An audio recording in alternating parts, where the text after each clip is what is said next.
नमस्कार व्यूअर्स, महाशिवरात्रि रे अनेक अनेक शुभेच्छा।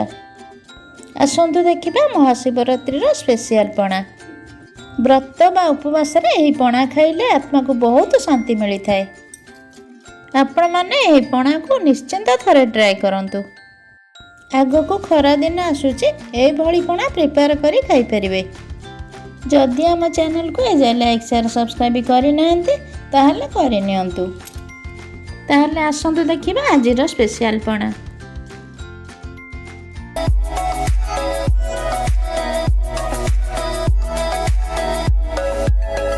एथिपाई मु साबु को 3 घंटा पानी रे भिजाई रखिछि। देखंतु साबु केते सुंदर सॉफ्ट होई जाईछि। बर्तमान याको ग्राइंडर जार रे दे ग्राइंड करनबा।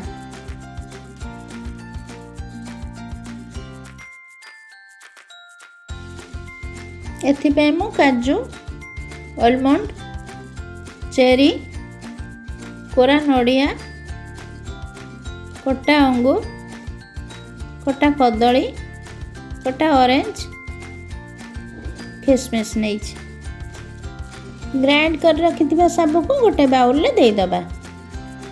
मु एथिरे चीनी ग्राइंड करी नउची। आपण माने चाहिले साबु सह चीनी ग्राइंड कर नेबे। बर्तमान साबु रे फ्रूट सब ऐड कर दबा।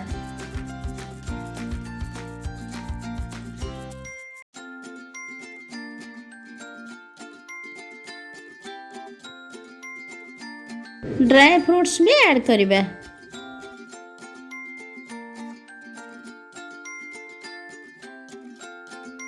गोटे स्पून गोलमरिच गुंड, अल्प किछि गुजराती पाउडर दबा। बर्तमान याको भल भाबे मिक्स करिबा।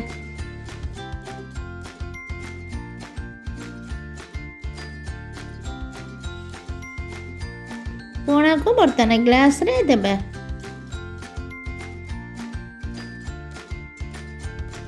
कोरा नड़िया और ड्राई फ्रूट्स देके आगो गार्निशिंग करिबा। आपण माने चाहिले आपण को मन पसंद फ्रूट सब बेसी कम करी ऐड करि परिबे।